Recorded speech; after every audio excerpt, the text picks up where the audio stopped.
Narcissism finds its roots in Greek mythology. Narcissus was a man who fell in love with his own reflection in a pool of water. In today's terms, narcissism means to derive gratification out of vanity or the egotistical admiration of one's own attributes. It is seen as a form of self-defeating pride. I, for one, completely disagree with this view of narcissism. There is absolutely nothing wrong with narcissists. Appreciating, falling in love with one's own attributes is a good thing. It's a hell of a lot better than trying to be selfless, which is not actually possible. But our culture has been heavily influenced for thousands of years by biblical Christianity, which recognizes self-love as vanity and ultimately as pride. Now, pride, as you may know, is one of the original 7 sins, and so sadly, Narcissus has become the poster child not only for self-love, but for pride. As a result, we confuse self-love with selfishness when they are drastically different things. It is crucial when we are trying to understand narcissism to separate out in our minds the difference between self-love and selfishness. Most people think narcissism is an extreme force of self-love. This is not the case. Narcissism happens when someone perceives an extreme lack in resources, like love. Self-love is defined as a deep devotion or affection for yourself. And this really should be the case, because you opted into your one perspective that you call by your name. You are the only one that will be with you until you die.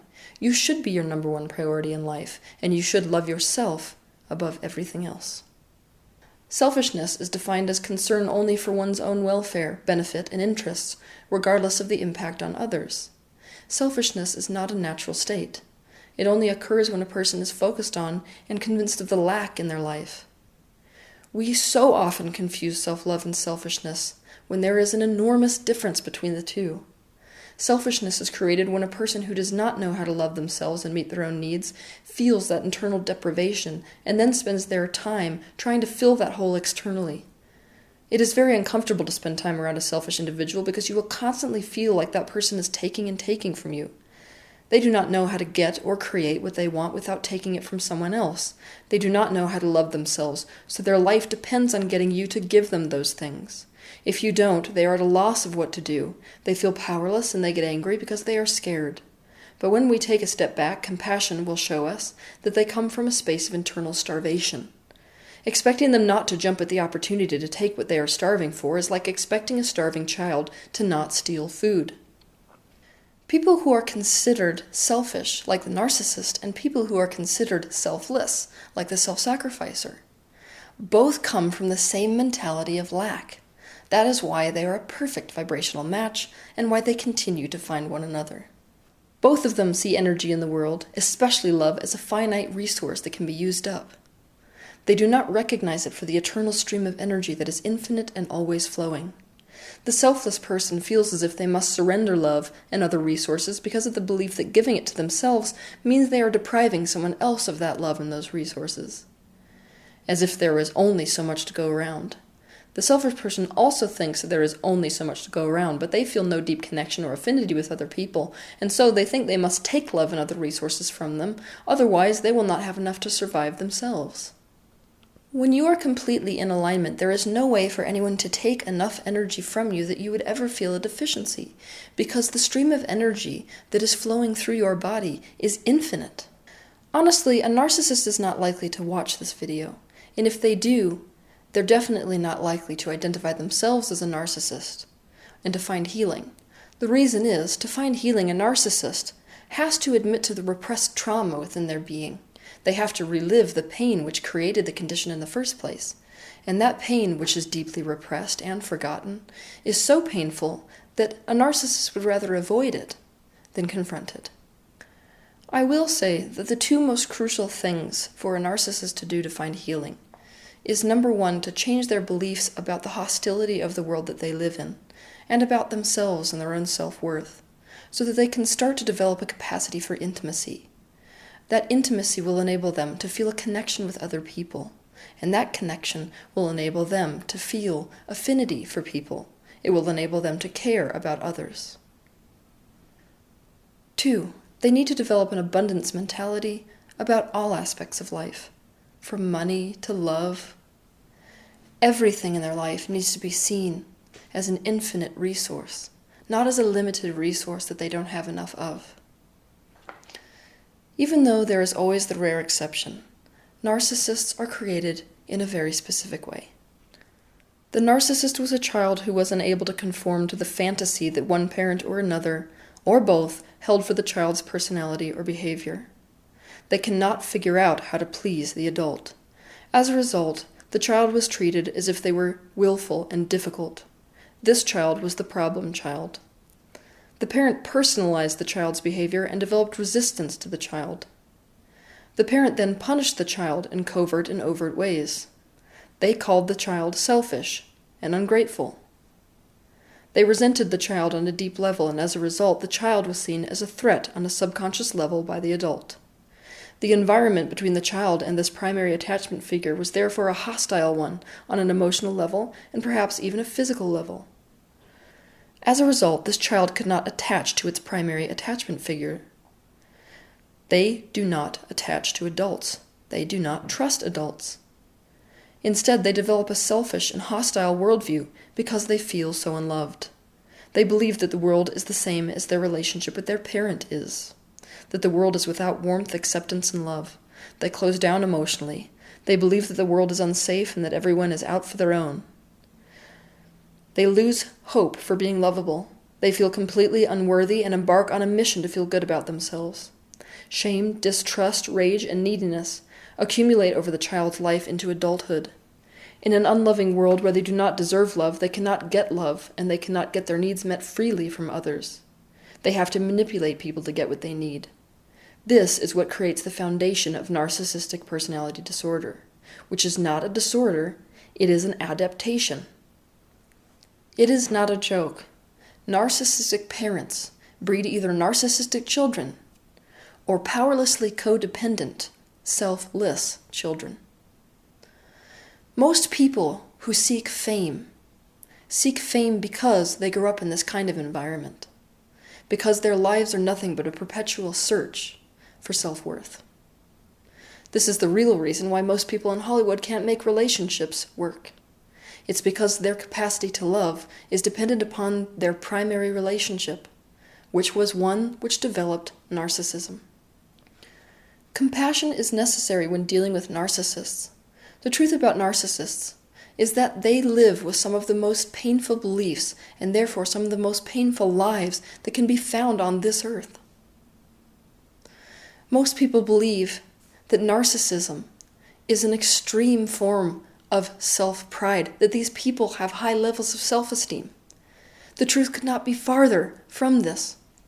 These people seek self-gratification in the form of esteem. They search for self-worth perpetually because they have low levels of self-esteem. They don't have pride. What they have is a terrible sense of self-worth. But what should we do if we chronically attract a narcissist into our life? If we attract narcissists into our life, it's time to look at our own past traumas and our own personalities.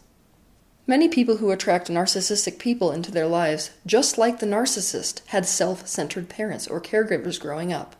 They felt unloved by their parents because they grew up feeling like their parents were constantly trying to take from them instead of give to them. Narcissistic parents tend to treat their children like extensions of themselves. As a result, their children are used to achieve something for themselves. Pageant moms are a good example of this. Their children do not feel seen or valued for who they really are. As a result, this becomes a trauma. The being of any person desires to heal trauma, and so when this child grows up, they will find themselves recreating the relationship with their parents, either with friends or bosses or significant others. They do this in order to try to solve the original trauma. If they can get someone like mommy or daddy who is just as selfish to love them, then in a way they can heal from their past because they conquered that trauma. They can feel like mommy or daddy does love them. But here's the catch. If they can't get someone like mommy or daddy to love them, then it means they are unlovable and that their parents were right about them. We attract people into our lives that are at the same emotional level that we are at. This is why the narcissists and the people who are self-sacrificers find themselves together so often. But this is also good news. It means that the more that we heal our own personality structure and our own traumas, the more of a match we will be to people who are capable of a reciprocal relationship, the less we will attract narcissists into our lives, and the less we will be narcissistic. So you're probably wondering, how do I know whether I have a narcissistic person in my life? If you want to know, ask yourself these questions. 1. Is there a reciprocity in the relationship, or is one person always the giver and the other always the taker? 2. Are you able to be yourself in the relationship? Do you feel like you have to play down your talents to make them feel less threatened? Or does this friend celebrate you and allow you to shine in your own right? 3. Is there a sharing of vulnerability on both sides, meaning that you can both discuss your real feelings with each other? 4. Do you trust this person with your feelings, or do you find yourself on guard? Have they ever used your feelings against you? 5. Can your friend give you empathy and understanding, or do they give you sympathy which makes you feel less than them? 6. Does this friend bring out the best in you?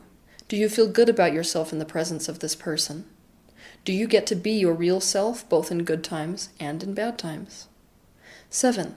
When issues come up that need to be discussed, is this friend accountable for their own behavior? Are they capable of self-awareness and self-evaluation? 8. Are you allowed to have healthy boundaries with this person? When setting boundaries, does it cause problems between you? Do you feel like setting boundaries would mean losing them? Or are your needs and wants understood and easily worked through between the two of you? 9. Do you care about each other for who you are as people, rather than what you do in your accomplishments or do for them? 10. Does the friend exploit you for his or her own ends, or value what you bring to the relationship? If you find that you have the tendency to line yourself up with narcissists, it will be very crucial for you to define a healthy sense of boundaries.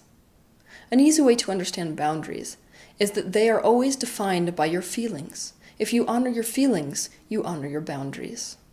Those of you who line up with narcissists would benefit by looking at my video on YouTube titled Oneness versus Boundaries: How to Develop Healthy Boundaries. You are not going to be able to cause a narcissist to start caring about you and to start healing.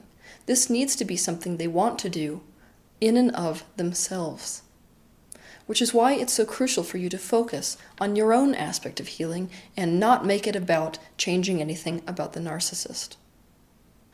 But beware when you begin to honor your own boundaries that you will see much less of the narcissist. True narcissists are energy vampires. If you do not let them feed off of your energy, they will leave to find another person to feed off of out of necessity, because they do not yet know how to generate energy within themselves. You do not want to be near someone who feeds off of your energy perpetually, so let them go. Let their place in your life be filled by people who have the capacity for love, intimacy, and reciprocation. If you tend to attract narcissists, it's a good idea to watch my YouTube video titled Energy Vampires as well. I don't want to make it seem like it's impossible to rehabilitate a narcissist, because it is. In fact, unconditional love is the vibration that will rehabilitate a narcissist.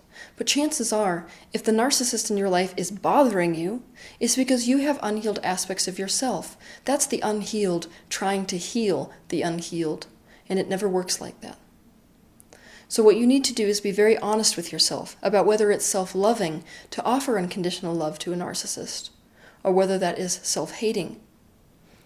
Is it instead self-loving for you to allow yourself to set boundaries and to go in the direction of loving relationships instead? If you are a person who attracts narcissists, it is crucial that you begin to figure out your own needs and wants and to honor them. It is also crucial that you examine your outdated beliefs about selfishness and about self-sacrifice. Have realistic expectations of a narcissist. Think of them like a starving child. Asking a starving child to share food is an unrealistic expectation, but this is what we are doing when we are expecting reciprocation from a narcissist. If you adjust your expectations of them and get your needs met elsewhere, it will be easier to let them be how they are and not take their behaviors so personally. Do not expect to be able to please this person.